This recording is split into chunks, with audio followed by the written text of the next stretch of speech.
All right. Well, welcome back to the Right Hour. This is season 11, and I'm so excited to have our guest today.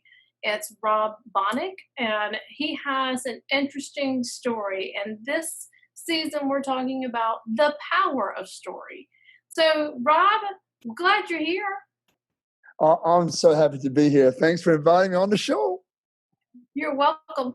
And if you didn't notice, he's got a little bit of an accent. So, where actually are you originally from?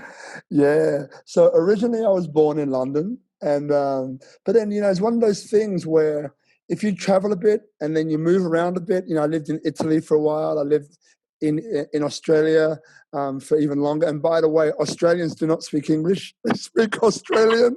and I have some yeah, Australian friends. I know what you mean. I know, it's crazy. Anyway, and then when we moved to Bali, so that's where I'm calling you from now. So we're talking from now in Bali. So my accent is originally from London, but it's been mixed with a whole bunch of different accents in there. So it really depends who I'm talking to. If I'm talking to guys from home, then it comes on very much that type of accent. If I'm talking to other people, it kind of moves and changes along, probably along with the seasons. So yeah, I, so long as I you hear so long as you can understand me, it's good. exactly. Well, that's like I've said to a lot of other people before. I could tell we live in the South and of the U.S. and my husband can have a very Southern accent, and people say that I have a Southern accent, but it's depends on who I'm talking to. It can be a little more Southern, and the more tired I get, the more twangy I get. But Yeah, my husband has a friend who is from Vidalia, Georgia. If anybody knows where that's at, the Vidalia onions are very popular in the U.S. But whenever he gets on the phone, he answers the phone, he starts talking to him. I know exactly who he's talking to because immediately his accent changes. It's all of a wow. sudden it's more country, more twangy, more southern. And I'm like, he's talking to Joe. I can tell he's talking to Jeff. So Wow. I get it when you talk to different people, you do kind of pick up or carry on a little different than with some other people. So that's interesting. Well, tell us a little bit about you and your story and then what led you to write your book. You wrote a book called Soul Survivor. And what is the subtitle again? Yeah, so Soul Survivor, how an abandoned child went from nothing to everything. So Yeah, cool. published by New Holland. Yeah, yeah. So look, so a little bit about me.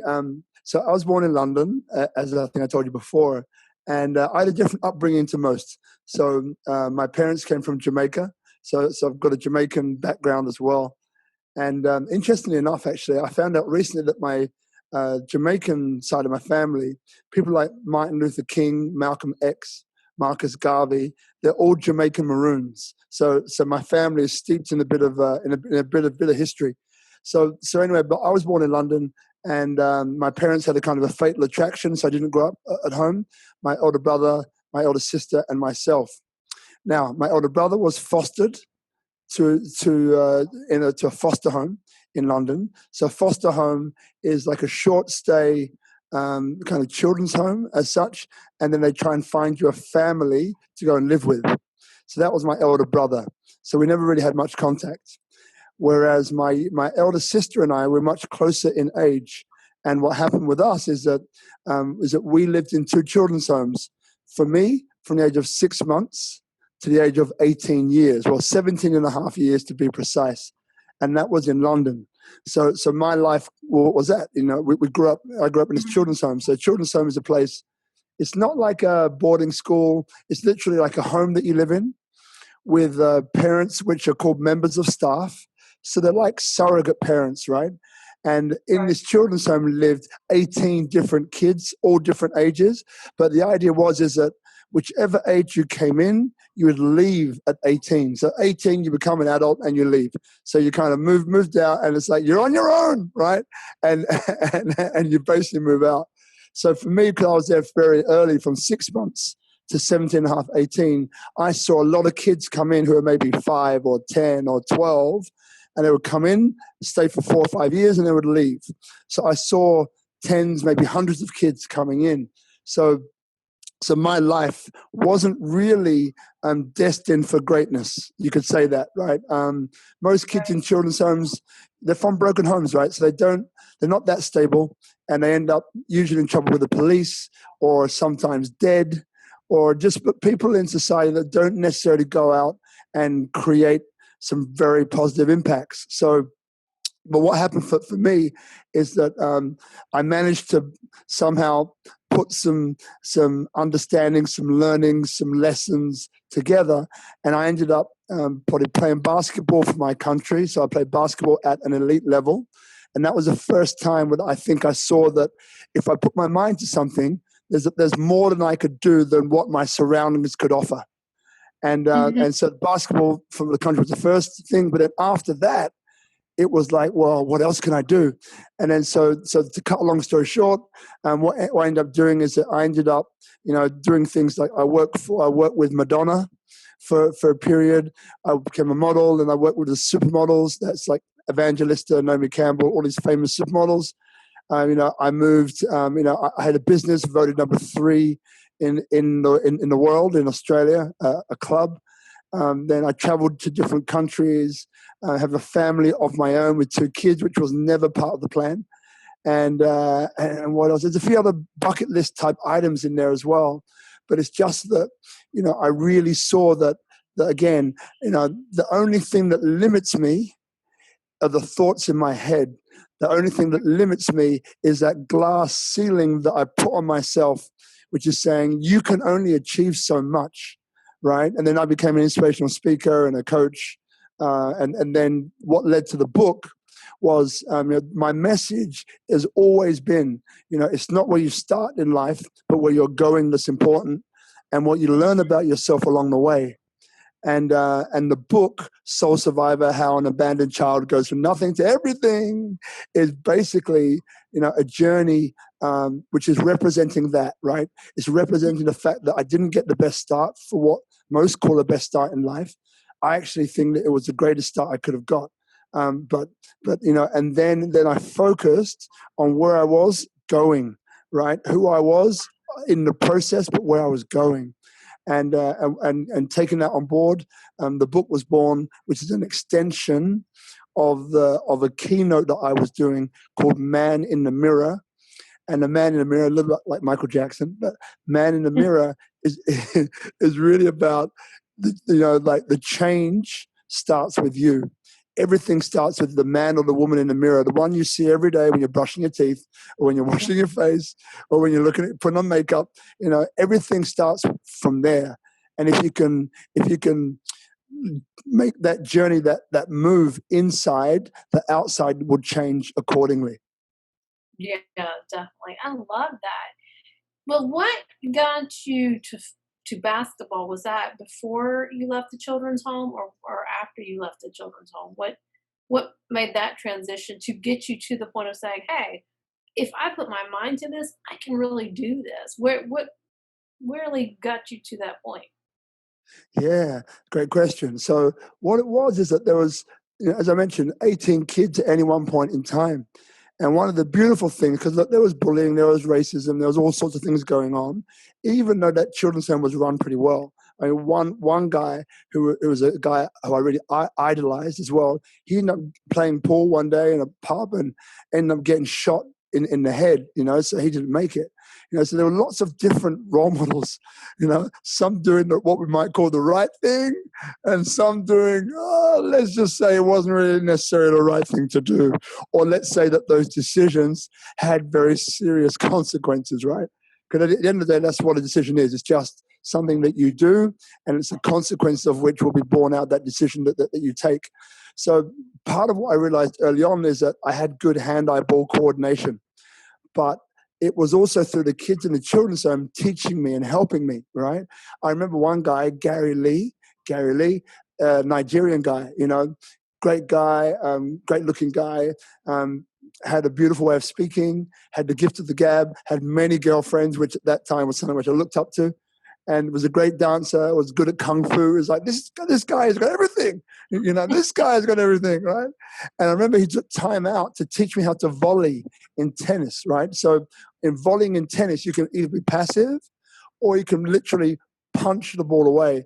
And through punching the ball away, you're pushing it away from your opponent, right? And anyone who's watching tennis, next time you look at volleying, you'll see that they're actually punching the ball away into a corner where the opponent can't get it. For hours, he taught me how to do that. He taught me how to play football. He taught me how to go, and that's soccer for what most of your audience will understand. And he taught me how to dribble, how to go around players, So this hand-eye ball coordination that I already had, he helped me to maximize. And not only him, but other kids in the children's home.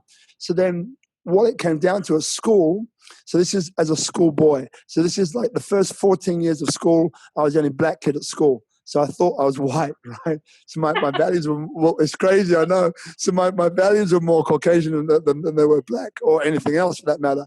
But that actually really helped me. So yes, as I was going in, I was playing every single sport because at school at that time, it was like, well, you play every single sport. That's what you do. And I realized I could excel in all of them. So it really became a choice saying, well, which one do you really want to go deep in? Because, you can get to a high level in all of them, but you won't break through. It became evident that I wasn't really going to break through to major success unless I decided to focus more on one than the other. And then for some reason, basketball, I just felt had more things in there, It was running, it was jumping, it was pushing people around, right? It was, in a way, it was going around players. It was using guile and like being, acrobatic and all this other stuff, where the other sports like football didn't seem to give me that range of movement, that range of experience, that range of doing things, right? So basketball was the one that I dug deep in, and I went deep in. And I was tall for the age, I guess. I mean, this is at 15. So I played for basketball for England, for my country, at the age of 15. So I was playing basketball from around about 12, 13. And I was, I'm 6'3", 6'4" now, around that, about 190, something around there. But the thing is that I was tall for a kid, and I didn't grow that much more afterwards, right? So I got my growth spurt kind of early. So it's not that I was the tallest kid, but I was one of the taller ones. I got long arms and long legs and long hands, and that stuff. So, and I was always athletic. I was always quick. So that's the reason why I ended up choosing basketball to go deep in, as opposed to any of the other ones. How fun. How fun. So you had this obviously amazing story, because your life has been, from what most people would say, bad beginnings. You did not have the advantages of most, but you learned very quickly and very early on, if I put my mind to something, I can do this. So when did you know it was time to really share your story and give that power out to help other people? Yeah, great question. So it's, like as I mentioned before, at school, I've always been an extroverted introvert or an introverted extrovert. Depends which way you want to say it, but it kind of amounts to the same thing. At home, I was this black kid, is pejoratively black, but then my values were Caucasian, right? And even though there's probably not a big super close-up going on here, but you could say that my features aren't necessarily Caucasian, right? And that actually, when I was younger, that really depressed me, that upset me, because that's what I wanted to be. So I spent much time at home in my bedroom, literally with a mirror up to my face, pulling myself apart, and saying, well, I'm going to change this, I'm going to change that. This isn't good enough. This isn't that enough. This isn't that, and so on and so on and so on. And the interesting part is that, at home, I was spiraling down, and no one really knew, because I was very quiet. I'd suck my two fingers, and I'd sit there in a corner, wouldn't say boo to a goose. But that introversion allowed me to look at people and see what they were doing, and a lot of the time see the outcome of the decisions that they were making. And somehow, somewhere, that was me saying, well, I don't want to do that, or I want to be like that, and so on. So that was the introverted part. Whereas at school, when you're really good at sport, you're put on a pedestal. And what happens there is it's very difficult to be on that pedestal and to be very introverted. It's very difficult because you're up there, right? Hi, my name's Rob. Hi, how you going? My name's Robert Ian Bonnick, and I'm an introvert, and I'm good at playing football. Like, it's very difficult to do. So somehow this other guy came out, this extrovert, you know, and that guy was a guy who was good with the spotlight, who was always outgoing, who would like get along with everybody, because the introverted part is about listening. And if you're a good listener, but a really good listener, then people feel comfortable around you, right? Because you're listening, you're actually paying attention. And so I became this extroverted guy that could give out lots of energy. And the introverted guy was a great listener. So that gave me the ability to be in any room and get along with anyone. And Mhm. the Caucasian part was great because I identified with white values. Later on, I failed some of my exams. I had to go back and retake my exams. And where I went was all like 99% black. So I got the biggest culture shock of my life. But that was great because it gave me both. It gave me Right. both.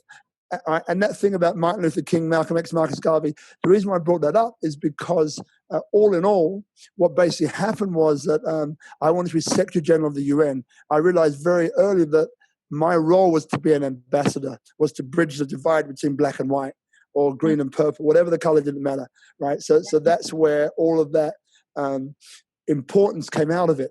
And all of this became more and more important the years and years and years and years that I went on. And as I became a speaker and everything else, like it became very urgent. And I began to see that this was a message that was really, really needed. Look, I haven't experienced racism for 20 years. Now, does that mean that racism doesn't exist? Of course not, racism exists. But I haven't experienced it for 20 years because it's not part of the way I see the world anymore. Because it's something which I've really come to terms with, but I have great empathy around, right? So Right. therefore, it's not an issue for me anymore. So I don't, and because I'm not bothered by it, then it doesn't come looking for me, right? Yeah. And my energy isn't that. So this is all really important because after becoming a speaker, I began to realize that like I have a powerful message, and that message needs to be shared. And writing a book is extremely powerful because, you know, it can't be manipulated, it can't be changed, it can't be propagandized in any way, shape, or form. So whatever I write in that book, and whatever any author writes in any book, that a person who's reading it gets exactly what they wanted to tell you. Mhm. Exactly, right? Word for word. Whether they understand you or not is a whole different story, but they get exactly what you wrote, word for word. And again, so mixed in becoming a speaker, and mixed in with the fact that I could see that is a very important message for the world to see. That was part of my mission, part of my purpose in life. And that's the reason why the urgency came very, very quick, and why I knew it was time. Yeah. And also, sorry, lastly, I was asked twice. Right? I was asked twice. One was in Sydney, both in Sydney. Love, thanks, Sydney and Australia. Appreciate it big time. But one was a friend who's a big journalist, because running clubs, you have a massive network. And because I'm out there with people a lot, people got to know me and got to know my story. And so she said, look, Rob, I can help write your book, but you need to go and find your mother again. When you do that, I'll help you do it. And some part of me wasn't ready for that for whichever reason, so it never happened.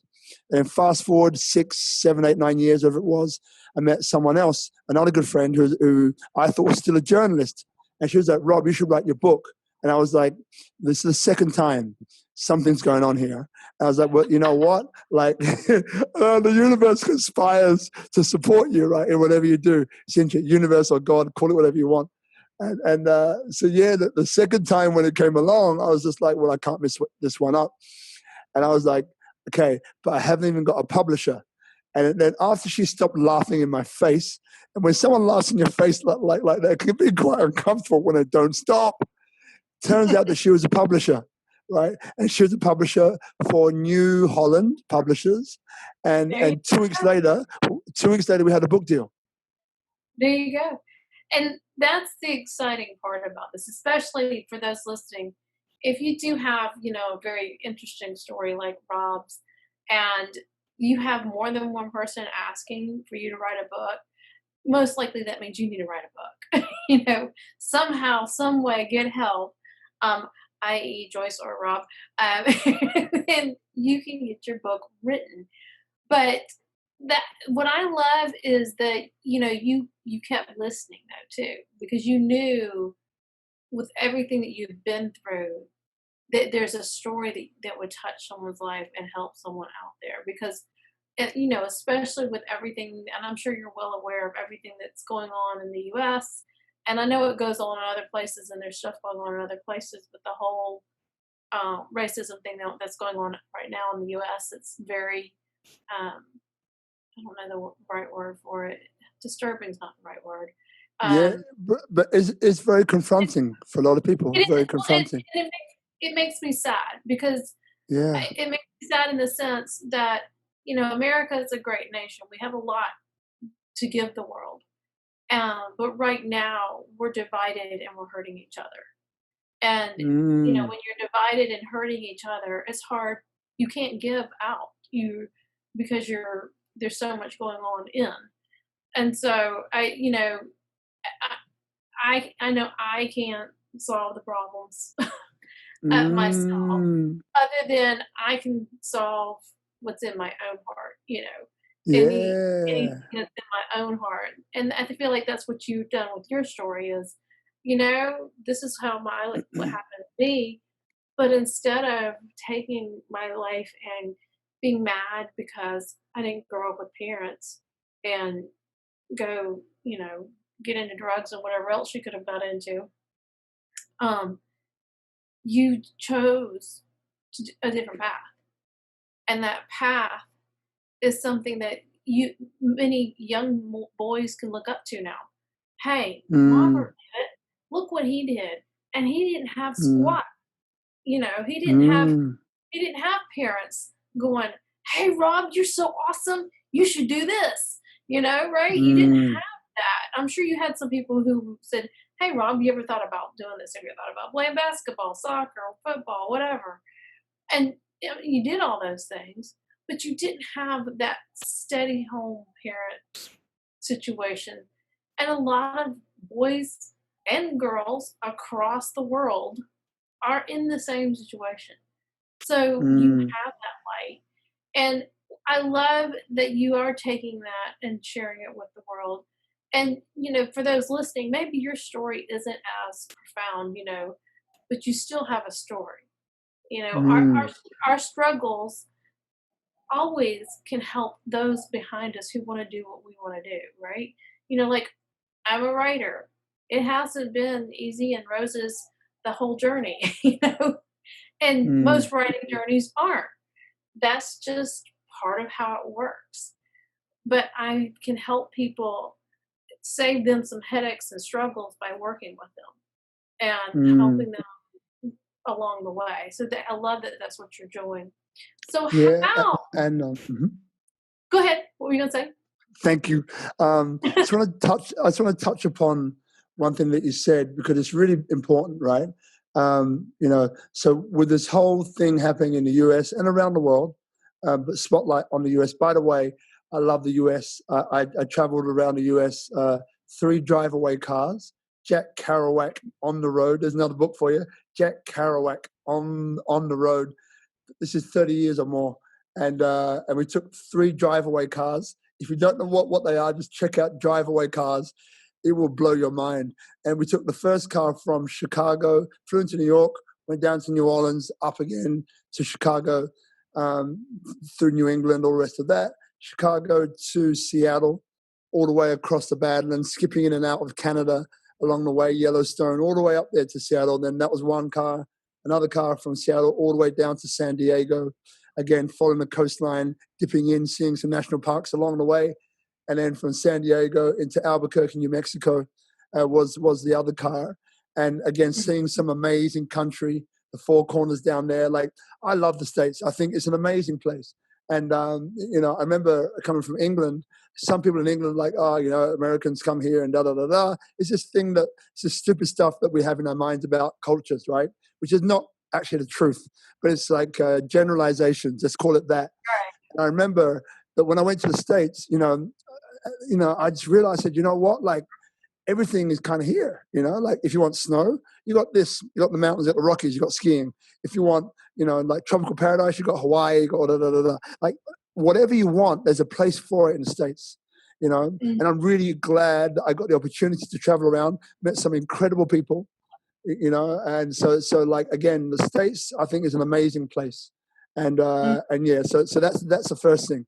The second thing, and with the whole situation that's going on now I have a different view. For me, it's actually good. I know there's pain. I know there's people who are struggling. I know there are people which are losing their lives. I'm not saying that's good, but what I'm saying is that what is good is that before anything can change, you need awareness. You Yeah. need awareness. And right now, you have awareness, right? Mm. So awareness is the first thing to change anything in your life. You got to know that it's there. If you don't know that it's there, then you're never going to change because you don't know it's there. So the first thing is awareness, which is happening right now. But the second most important thing is then intention. What do you do next? And by the way, for some people, I do not condone violence. Though I was a violent kid. To process anger, I was using sport in a violent way. But for some people, violence is their way to express. I'm not condoning it, but I have to understand that that's the way that some people express that. Like Nelson Mandela and the whole conciliation. I spoke before about listening. There's three types of listening. One listening is called, listening to interrupt, which we all do, and we all will continue to do. Is like, yeah, but I think this, right? We're listening to interrupt, right? Mhm. The second type of listening is like that listening to pretend that I'm listening to you. It's just fake listening, right? And we Right. all know what that looks like. And the third type of listening is active listening. And active listening is where I'm listening to you. You have my attention. I'm listening to what you are saying and what you're not saying. It's really active. And that, if you're sat across from someone who's actively listening to you and you truly feel heard, that and reconciliation, what Nelson Mandela with South Africa, that will heal 80, 90% of people. Just to be heard, but really Yeah. to be heard and acknowledged, that's gonna land, and that's it. But for 10% of people, that's not gonna be enough because they're still so angry. So violence for some people is the way out. And the third step, which is really important, is, and you alluded to this as well, is that what is it that I can do?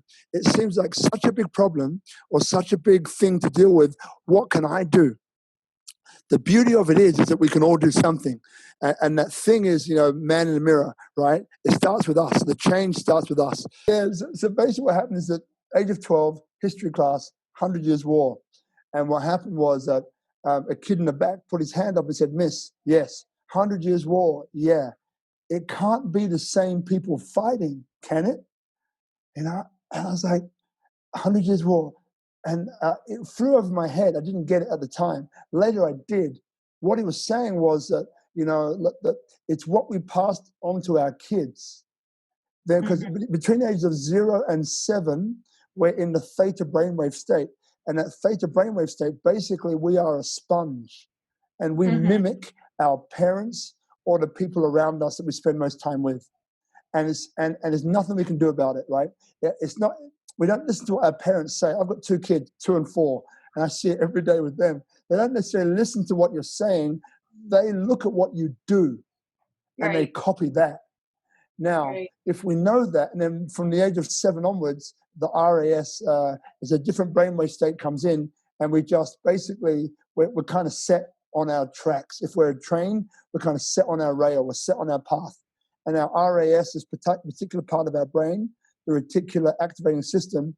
It pulls into our existence all of the experiences, all the evidence that prove those inner thoughts, those inner formative years to be correct. So in Mhm. other words, it's all that we see, right? So, and then we say, "See, I told you, see, look, that's what, see," and we become righteous in that way, right? And then it's kind of too late unless you go through a massive experience, a growth experience, a learning experience, maybe a near-death experience, maybe an experience of God, like an experience that is profound that begins to change out the way we look at the world and say, "Well, hang on a second, what is going on?" So now what is happening right now is one of those experiences. It's like, well, what is going on? So now is the opportunity for people to say, okay, something's going on here. What can I do? It simply starts with you. So who am I being, right? Is there any black people that I know? Maybe, I do. Maybe it's the guy who owns a corner shop. Maybe it's the guy who works with me. Maybe it's the guy who's doing X, Y, or Z, Maybe I'm going to have a conversation with them, to try and get some understanding of what it's like in their world, Right. empathy. And when I listen, I'm going to actively listen. I'm not going to listen to interrupt. I'm not going to listen just to be cool. I'm going to listen because I'm actually interested in what they've got to say. And it Right. starts like that. And if you can't listen to someone because you don't know anybody, like there's a guy who started this thing called Uncomfortable Conversations with a Black Man, and it's a podcast. And his first guy was Matthew McConaughey, that he interviewed because they went to the same school, and that's quite interesting, right? Just listening to that, there's different things that come up. It's like, oh, I didn't think like that before. So actually, there's a lot that we can do, no matter where we are. And look, right now it's about Black lives, but it could be about anything.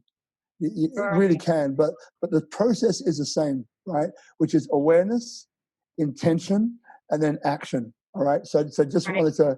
just wanted to put that out there, and we'll go back to your questions, Joyce. Sorry, honey, but Well, just I it's love good. that though, because and that's, I mean, and I'm sure many Americans are feeling the same way. And as a white woman, I do want to understand, and I feel like I am listening.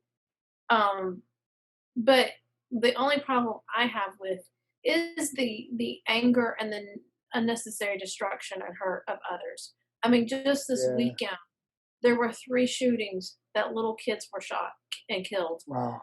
That were just like, one was in Chicago, one was just driving, and I don't know if it was, they were purposely shooting at the mother or what, but they shot at her Mm, car, or if it was just, a random drive by. Here's somebody driving by, I'm going to shoot at them, kind of thing. I don't know the specifics, but 2 of them were shootings like that. The third one, I don't remember what happened, but little kids were mm, shot and killed for no reason. yeah. Burning up businesses. I guess my take on it that I struggle to understand is, I want to listen to you, but you going and destroying people's businesses doesn't make me want to listen to you. Mm, If you're that kind of person that you're so angry that you think burning somebody's business, yeah. and a lot of businesses that have been burned, like in Atlanta area and stuff, are black owners. That's what I don't Yeah. get. What are you trying Yeah. to prove? Yeah. Destroying businesses and hurting people, or even destroying police cars. What are you trying to prove other than you don't know how to express yourself? Mm, And that's the part that I struggle with. I want to listen. mm, How can I do better? How can we as a community do better? How can we as a nation do better? And I know not everybody's like that, but I think there are more people like that because you said this time has come. There's an awareness. What happened mm, to George Floyd, it just breaks my heart. And to watch that mm, video is just heartbreaking. And mm, I just want to take that police officer and wring his little neck, you know. But unfortunately, I can't go do mm. that. Yeah. But Yeah. the thing is now, and because like I did talk to someone who is a black man who, he wonderful man who is driven and smart and has a beautiful family, um, told me of an incident where he was in a mall, just sitting there waiting for some friends to come back, and a police officer told him he needed to leave. He'd been sitting there too long. He wasn't doing anything, Mm, you know. mm, And he did have someone come up to him and say, I think what that police officer just did was wrong. And I think mm. now that I have seen this stuff, I would be more bold to say something, you know, even Yeah. even if it got me in trouble, I would be more bold, and I would be like, "You need to get off of the man. You need to leave him alone. Mm, He's not doing anything," you know? Uh, so I think that's, for me, the awareness has been, I'd be more bold to say something, whereas before I'd probably just sit back and be quiet because I didn't want to get in trouble myself, with the police. wow. that is so powerful, Joyce. Like really, like I'm kind of in tears here. Wow, got goose pimples. Um, and that's it. Like you're a walking example of the question that you just asked. Like within you has been a change. Mm-hmm. And as we know, unfortunately, there's extremes in everything. you Yes. know, in every kind of culture, race, and all the rest of that. There's always extremes, and and and the important part is to not focus on them because unfortunately, as I said before, I don't condone violence, but for some people, that's a way that they want to express Right. themselves. And again, I don't condone it, which means I don't agree with it. It's hard for me to to say like you're bad and wrong, put you in prison. Because I understand, because I went through that as a kid. I understand the anger, I understand the hurt. What I'm saying Mm-hmm. is that, through doing what you just did, through that lady sticking up for that guy, man, it brings tears to my eyes because that's what matters, like, Right. really Right. powerful, like that. And, And it's a tipping point, right? So with a tipping point, you don't need everyone. You just need a certain number of people, and as a tipping point that rolls over like a wave, that rolls over everything else. So you don't need everyone to buy into this. You mm-hmm. just need those, whoever's listening to this, whoever's watching this, for those who are just, there's something tapping them on the shoulder going like, wow. And you'll know if it's you because you're going to feel it. The same way as you Right. feel it, the same way as I'm feeling it right now. And you're going to Right. know. And intuitively, right? Because I believe that people are intuitively good, right? Mm-hmm. It's just that we have, our formative years, that theta brainwave state, 0 to 7, right? It's an unconscious bias that we carry around with us. So we're unconscious robots. And Mm-hmm. that's how I managed to see racism in a way that it doesn't affect me anymore, because that's what I Mm-hmm. see. So I don't carry that energy. If someone comes against me, like they'll know it within the first few seconds, this isn't going to work with this guy. I've Right. got no grip because he's Right. not reacting to me. So therefore, I've got nothing to hold on to. If I've got nothing to hold on to, I just desist. I just Mm-hmm. walk away, or I just de-escalate because I'm not going to. If I keep prodding this bear, he's not going to bite me. There's nothing in there Exactly. for me, right? And that's what I mean, right? But it's taken me time to get to that point. I didn't wake up thinking like that, but what I did wake up was thinking, right? What can I do? What one thing can I do? And like a step, like there's two girls, two Indonesian girls, the first two Indonesian women to climb the 7 highest mountains on Earth, right? Called the Seven Summit Challenge, including Wow. Everest, and I'm advising them on their book right now. But that journey started with one step. Mm-hmm. So any journey that you do, it starts with one step, and you made that step already by having that conversation with that guy. You made that step already about recounting that experience where you saw on TV this woman saying, "Hey, he's doing nothing here," and already knowing your energy and everything else. When you say, "I wouldn't be quiet," I know you wouldn't. I get that. I get that vibe from you. Like for you, this is right, and this isn't. I don't like choose right and wrong so much because it's a matter of opinion. But at the end of the day, for this conversation, it's like instinctively, intuitively, as we all do, like this is right. This is a positive way to go, and this isn't cool.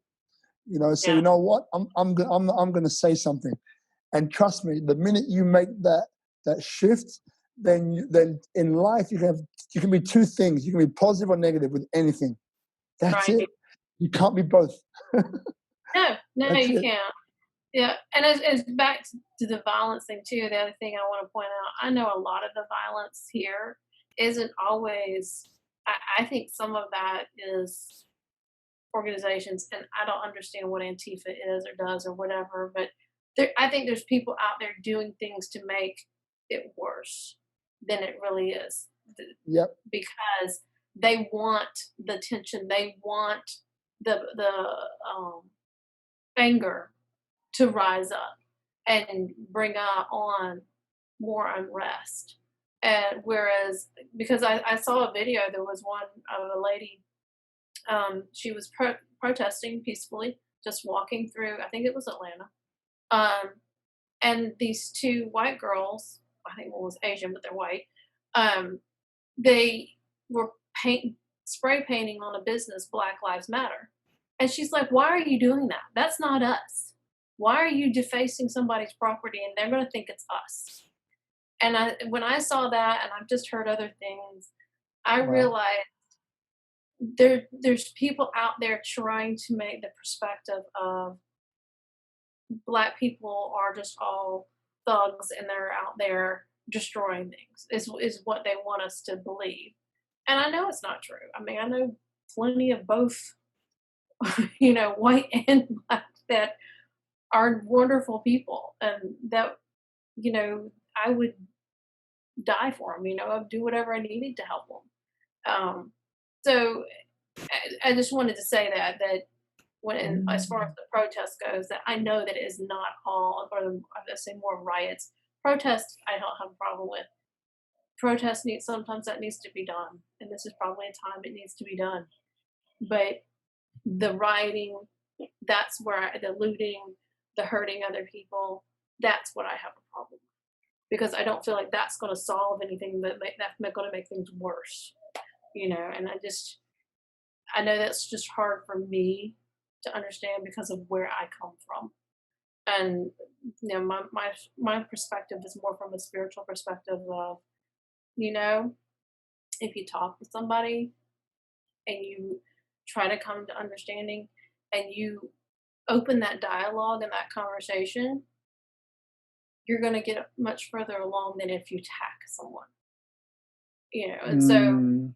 that's where that's just, I guess, my philosophy, and that's where I struggle with the whole rioting part of things. Protesting, I don't have a problem with. Rioting, looting, I have a problem with.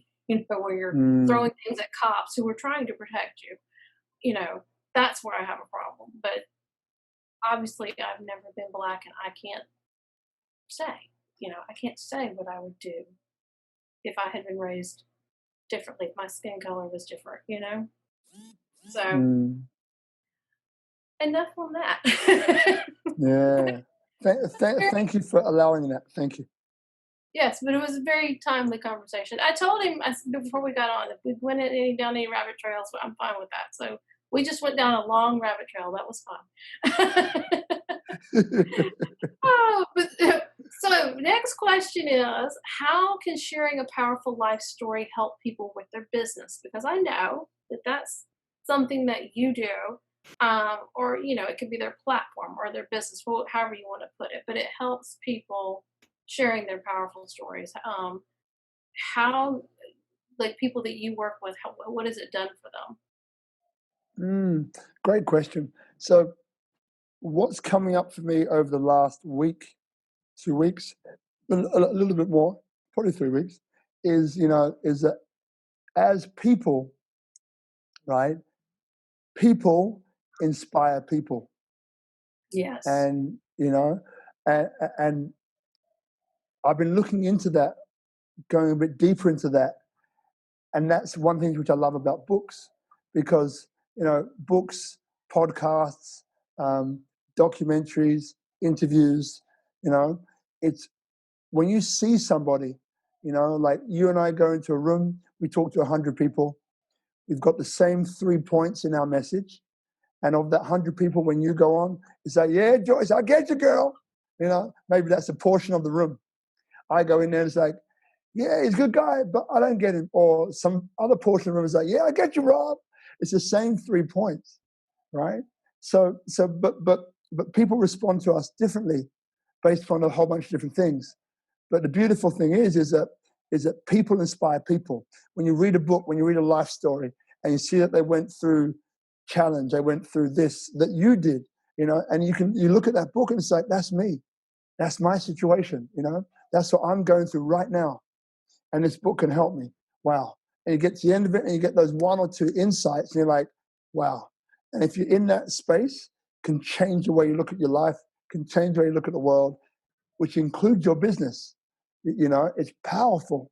So as a speaker, as an author, as a writer, as an interviewer, we have an incredible ability to share people's stories. We have an incredible ability to be able to tease, to pull out, to reveal, those one or two or three defining moments in their lives that change them forever. And then not only can we do that, but then people can see it a bit like you're cooking, so like a beautiful lasagna or something, and they get to eat it too. And it's like, whoa, that tastes good. I'm inspired to make my own lasagna, right? So I have no idea why that came into my head, but what the heck? Just run with it. It works. You run with it, right? So that's what we can do. Where you and I, people like us, have the opportunity to bring people's stories into a book and put that book out to the world in whichever form that takes. And so which effects has it had on people? Dramatic. I remember when I first read Rich Dad, Poor Dad, Robert Kiyosaki, this concept of a rich dad and a poor dad, and the idea of, going to school, getting good grades, and, going into that, I get a pension or a 401k for you guys in the States, and that's going to sustain me for the rest of my life, right? Coming to understanding of, well, that's not really the way that's going to be, that's not really what's in our future anymore. What's in our future is, having the ability to be able to, what is our balance sheet and income statement? What does that look like? Like what can I do financially to make movements and changes in my life? I can take more responsibility and actually create income. What is it? The fact that, if I can have, an asset being defined as something that puts money in my pocket. What if I've got expenses every week. What if I can create or buy, enough assets which pay down all those weekly expenses that I have. And an asset is something that I don't work for. Once it's set up, once it's done, it just delivers me income, like a rental property. I buy that. I go in with a bunch of other people. We all put some money in together. We make a rental property, and the money comes in, and that equals our expenses. So I don't any longer have to work. So like this is the sort of stuff that I'm dealing with, that I'm doing with the people that I'm coaching, with the clients that I have, and so many businesses, business owners, which I speak to, like they're making changes in their business that will sustain them for the rest of their life, them and their family, right? But the fundamental root is the same. It's people inspire people. And some people pay more attention to some people because that's just what they can relate to. And Right. but so long as that message goes out there and they're inspired to make those changes, then it creates different insights in their lives, which changes their lives literally within a couple of months. Yes. And that's what I tell people too when I'm talking to them, that, you may have similar content or a similar message you want to share to someone else, but you have your take on it and your view and your story, and you may be able to relate to people that the other person who wrote about the same thing may not be relating to, because for whatever reason, it could be personality, it could be the way they write, it could be the way they look, who knows, whatever. There's a Yeah. reason why we connect with different people for different reasons. And so it's always, even though I forgot the statistic now, there's like, how many books are published a year? It's like over a million, I think. It's a Yeah. lot. Whatever it is, I can't think of the stat. It's a huge number. I can't Yeah. think of that right now, but anyways, it is a huge number. And so that, but there's people always buying books. There's people always wanting to know That's right. more. People want to know, and like you said, people inspire people. That is the key. Is if you have, a message, a method, something that you want to share with people that will help them, most likely there'll be a market for it, and get help and make sure there's a market for it. But most likely there's a market for it. And if you have a powerful story, that's even better. It doesn't always have to be a rags to riches kind of thing. It could be, Mm, I struggled with an addiction, or I struggled in my marriage, or I struggle with my spiritual life, or I struggle with my money. There's all kinds of things that you could do with, or you struggle with all of them, Yeah, and yeah, and how you came to a better place because none of us it's ever all perfect at all the time, and so that story can be shared. So do you have some key components to create a powerful story that you help give your clients to make sure they have in their book? definitely. I mean, there's 3 or 4 questions which are key for me. One is understanding your why. So Mm, why do I want to write a book?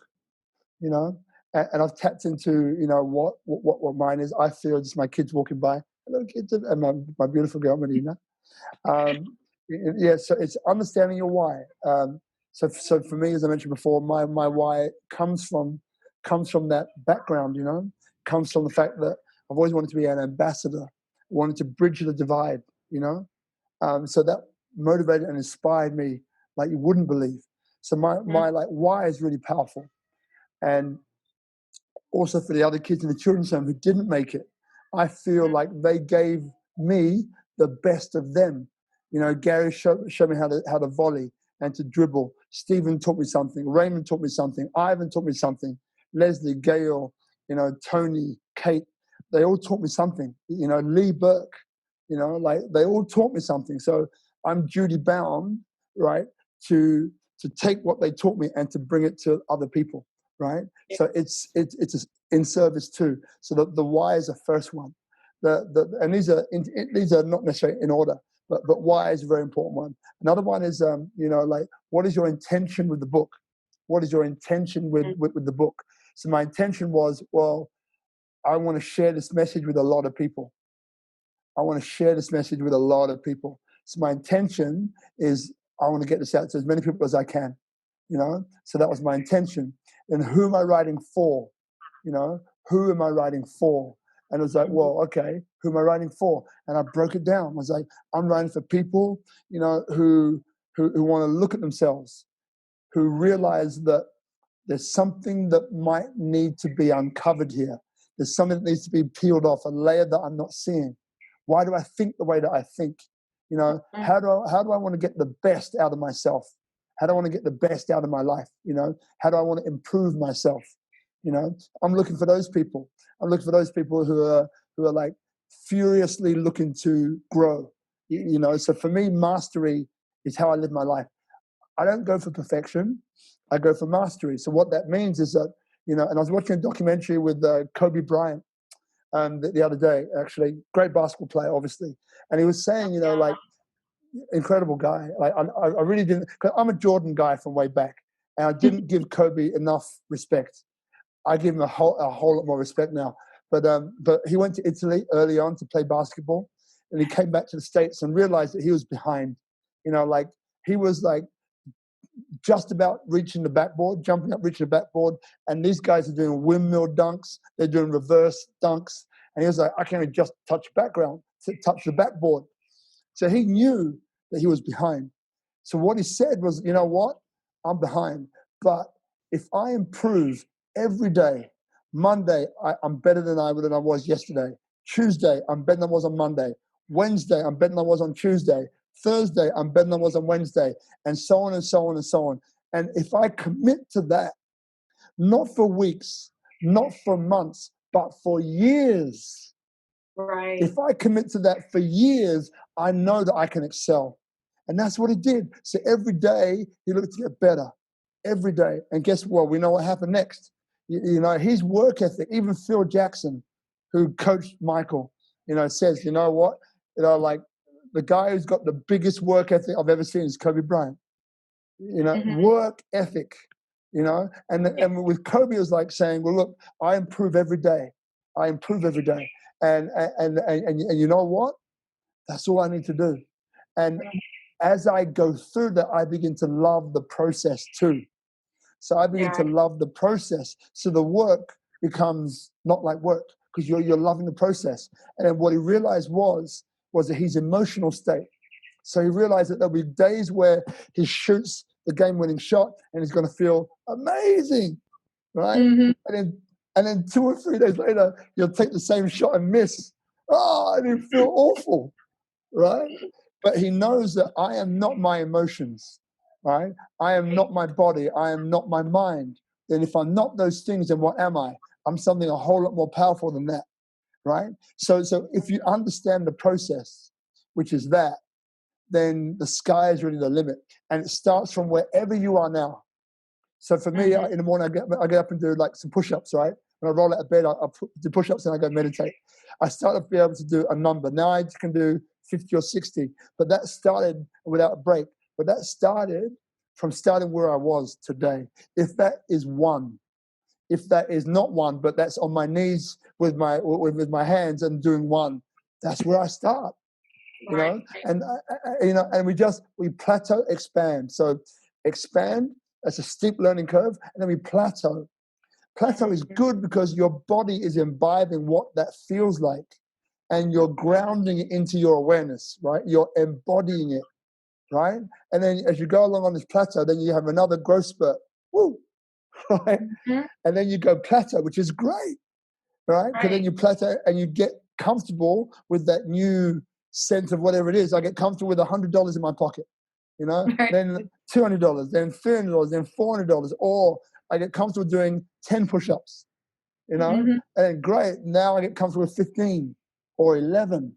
Next couple of days I'm at that plateau, then I do 12, So this is it. So those three things is, now why am I writing the book? What is the intention, and who am I writing for? Like there's a few more, but they're the key three. Because if you're able to answer those or start to think about those, then going through the rest of the process, then you're able to be really supported, by by a powerful, inspiring, motivating force. Yeah. And that's what I like to is when you know your intention and who you're writing for, you have that focus and your why. All of that goes together, like you said. And then when you talk about improving yourself, the same thing happens with writing. The more you write, the better you get. The more you edit yourself and write, and edit yourself and write, and work with a coach or an editor and write, then the better you'll become. And like you said, it's that improving yourself and becoming a master at it.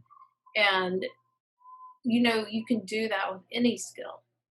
Just like you're talking about, from exercising to finances to writing to whatever your job may be. All of that goes that way. And I love that. So the key components are know your why, what is your intention with your book, and who am I writing for, and how do I improve myself or mastery. And I'll add one more that I share with my clients is, what do you want them to think, feel, or do after they read the book? Beautiful. Which is kind of goes along with intention, but you also, that gives you that practical application, because you can write a great story, but if you get to the end of the book and you're like, well, that was good, but there's no application to it, then you just spent time reading a story, and so you want your reader to have some way to apply it to their life, and that's what I like about that. Well, tell us a little bit about your writing time. Do you have a consistent writing time, or you write daily, or what are some things that work for you and some that maybe didn't? Cool. Okay. Before I answer that question, I just want to quickly say something. So a lot of people, when they're trying something new, and they fail, right? I fail forwards. Actually, I fail forwards like a baby learning to walk. Boom. Ah! Get up, walk, bang. Get up, walk, bang. Get up, walk, stay up, stay up, stay up, stay up, bang. And then get up, I'm up, right? We fail forwards. So with this thing about mastery, 67%, right? Why is that number important?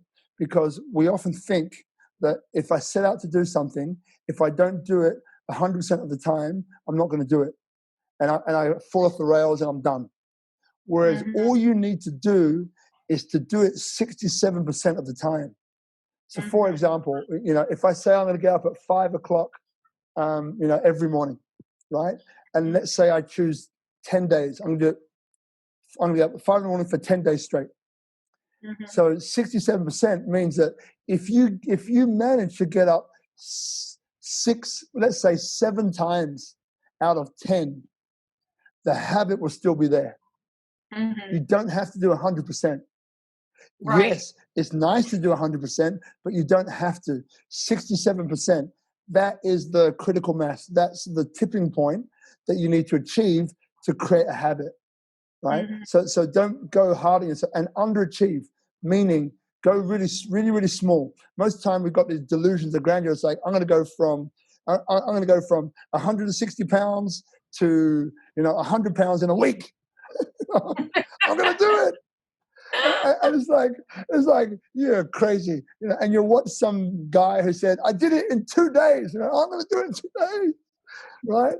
you, you know, okay, some people may do it in 2 days, but for most people, it's not going to be that. So underachieve. Take that long view. Kobe Bryant. I know I'm going to be doing this for years. I'm not saying it's going to take years, but take a longer view. Do it over, like 2 or 3 months, not 2 days. So underperform your way to success. And then what happens is that all those things in your body, those patterns, which you're going against, when you do it at a way that's underachieving, it's like you fly under the radar. So you fly under the radar because all we're doing is creating a habit. So it's not the length of time, it's the habit that is important. So if you underachieve, then you fly under the radar of that consciousness that you have will say, I can't do that. I can't do that. I can't do that. Right. That's too much. So you just go much, much less and underachieve your way there. And you'll find that over a longer period of time, you'll get to where it is what you wanted to get to. So that was that. But answering your question, so writing time. So I do this thing, emotional writing technique. But what I find is that, so my first book, Soul Survivor, 90% of it was written on a mobile phone. Right, on a mobile phone, which was from the front seat of a minibus when we were first exploring Bali. So in the back, my kids are going nuts. And thank you for my partner Marina. And I was at the front, smashing away with my thumbs, right, on a mobile phone. And I would write for 45 minutes to an hour, and I knew that I could write 1,000 words. My manuscript was 50,000 words. So I followed this technique, which I do, and basically I knew that I could sit at each sitting, I could write 1,000 words. And because I was in complete alignment with what I was writing emotionally, I knew what I was able to write that 1,000 words in 1 hour. So then what I did was I said, you know what? 50,000 words is 50 hours work. 50 hours work, how fast do I want to go? I didn't want to go fast. So I knew that 5 days a week we'd be traveling around Bali. So I thought, you know what? I'll do an hour a day for 5 days a week, right? And that's what I did. So I knew it would take me 10 weeks. And that's what it took me. It took me exactly 10 weeks, right? And that's because I got myself in that state to write every morning. And we'd leave in the morning, so I knew that I knew I would do it. So and when I speak to people, when I talk to people, when I advise people, it's always about, like, find that time, because something needs to be given, something needs to be sacrificed. Either you're going to get up an hour earlier, or you're going to go to bed an hour later, or you're going to find some time during the day where we're going to carve out that hour. And after you've done your structuring, so structure book first and then write, not write and structure at the same time. So when you know what you're writing and you know what to do, then it's allotting the time aside. And what I'm advising people is that people know that time of the day that they're able to, they can steal the hour in the morning, or they can steal the hour in the evening, or they can steal the hour during the day. But find that consistent time, and find that place. So even though mine was on the mobile phone, I was consistently in the front passenger seat of that bus.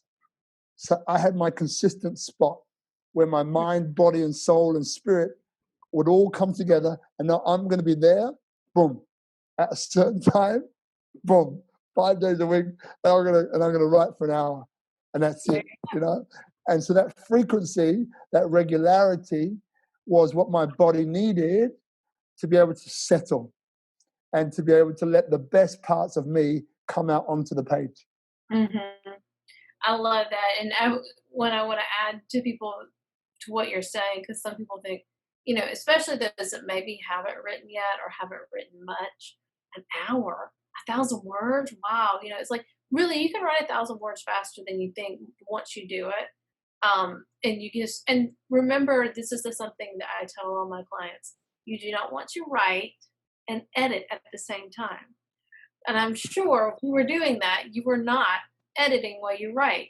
Just vomit on the page Ooh. and get it out there, and then you go back and make it pretty.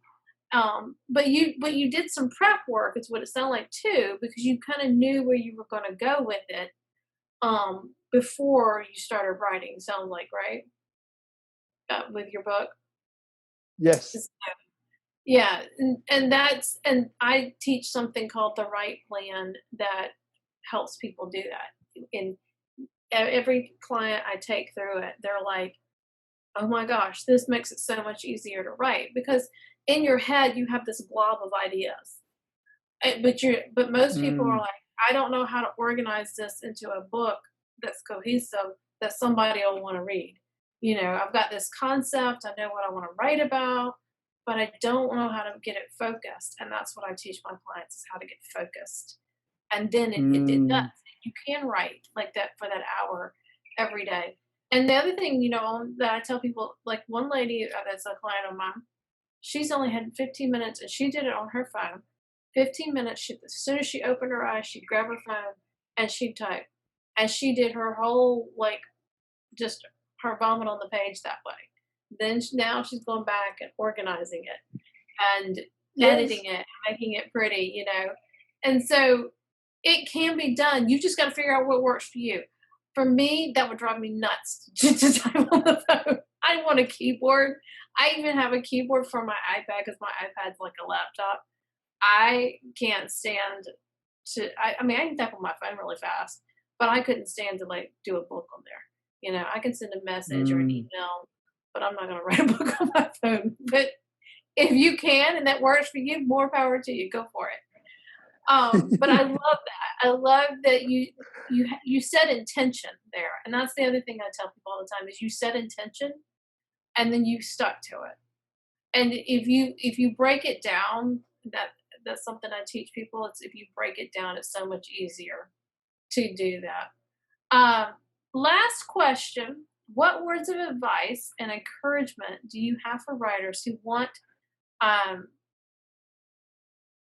realize I have this question wrong, but words. What words of advice and encouragement do you have for writers who may be struggling to start their book? Ooh, great one. Great one. Okay. There's usually a few reasons why people struggle, to start stuff, you know, and a lot of this is about looking in the mirror, Mhm. and so you see, here's the beautiful thing in life: you can be doing things for yourself, or you can be doing things for others. There's no right or wrong with this. It's just a place to sit, a place to stand. Most of the time, when we write a book, you know, if we know what our why is, and if we're going through that process, then pretty quickly we'll realize that it's actually not about us. Mhm. It, it's actually about other people, you know? And so we're being in service of other people. So, in other words, when we take ourselves out of the way, flow happens, Definitely. right?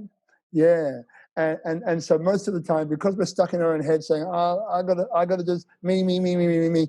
A good way to do this, right, is okay, I do this little exercise before I'm speaking at any engagement as a speaker, before I coach anybody, before I'm doing any workshops. And it goes something like this. It's not religious, but you can make it that. It's no problem. So what I do is I take 3 deep breaths, like into my body, breathe it out. 3 deep breaths, okay? Mhm. Being in nature is always best, but if you're not, that's okay, right? And then once I do that 3 breaths, and I close my eyes and I just sit. If I'm in nature, I can hear birds. If I'm in a city, I'll hear the sounds of the city, you know? And then what I imagine is white light coming down from above and coming down throughout my whole body, like bathing myself in white light, right? Mm. And then what I do is I say this little prayer. And my prayer is this. I say something like, please God, you know, please help me to be of best value to Joyce. Or please God, please help me be of best value to Joyce and whoever's watching this. Or please God, please help me to be of best value to the world. Or please God, please help me to be of best value to whoever's going to be watching this, right? So it's a prayer. And Mhm. and what it does is it takes you out of the picture because you're the one who's holding you back, Yep. right? And it allows God or whatever you believe to speak through you. Mhm. And when you get in that state, you won't be stopped anymore because you realize it's no longer about you. It's Mhm. about you giving a service to someone else. Like here's another example, right? So like when I was in Sydney, I was boxing with these kids, these street kids, these Aboriginal kids. Aboriginals are the patron saints of Australia. They are the indigenous people of Australia. Mhm. And they reminded me a lot about me when I was growing up in the kids' home, right? The ones who are like the black sheep, literally, of the family. So I would do this boxing class with them. And it would start at 6 a.m., which meant I had to get up at 5 a.m. Okay, now, so the alarm went off at 5 a.m. Now, if I'm going boxing for myself, the alarm goes off at 5 a.m., then I'm thinking like, I had a hard night last night. I was out drinking or I was out having fun or whatever it was. And you know what? I don't feel like going boxing this morning. I'll do the evening class instead. So I can Mhm. let my mind persuade me to not get out of bed, right? And do something else and make it up later and do a double session tomorrow. Now, you know what I'm talking about. Whether you boxed or not is irrelevant, but you know what I'm saying here. But Oh yeah. But if I'm on purpose, meaning there's 30 kids, Aboriginal kids, who are there at 6 a.m. waiting for me to put my ass into the space and teach them boxing, guess what happens? I'm no longer thinking about me anymore. I am being in service of other people. So you know what I'm going to do? I'm going to get my butt out of bed at 5 a.m. and I'm going to get there by 6 because other people are relying on me. This is Right. the power of being in service of others. So if you get to that spot in your book and you're onto your purpose, you're onto your why am I doing this, and you realize that it's actually not for you, it's for other people. Sure, Mhm. you can gain something by it. You can gain money. You can gain a bigger platform. You can reach more people. No problem. I get it. That's great. But what you soon realize is that you're there for other people. When you tap into that, you'll stop all this rubbish of delaying and you'll make action and you'll do it now. And you can underperform, underachieve your way there. You can do it bit by bit. You can call Joyce. You can get onto a program, right? And she'll Right. guide you through all the things that you need to do. There you go. I love that. So, and what I want to encourage people, because I love your questions, is this is something a great way to start your book is free write your answers to the key components. Knowing your why. What is your why? What is your intention for the book? Who are you writing for? And then just how do you want to improve yourself? Whether it's with writing or with something else or with something that you want to improve in the book. Free write your answers to that.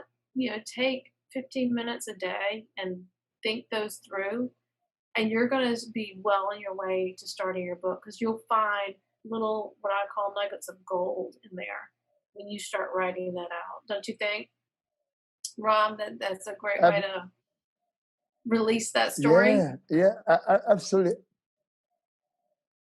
I love it. absolutely. And Yeah, it's a great way to do it. And there's one other little thing which I throw in there as well is that again depends on what kind of book you want to write, but if you're in a business niche, and you're a business guy or businesswoman, and like a great way of saying, well, in my industry, which is X industry, like what are the 10 biggest problems that people face? The 10 biggest problems that people face, or 15 biggest problems that people face in your industry. And then what are the answers to those problems? And those answers, that can be your book. Hmm. Very well for me, yes. Well, Rob, it has been wonderful so having you here today. I appreciate it. And I am sure we'll hear more from you in the future. But definitely check out his book, Soul Survivor. And we will see you next time on the next episode. Take care.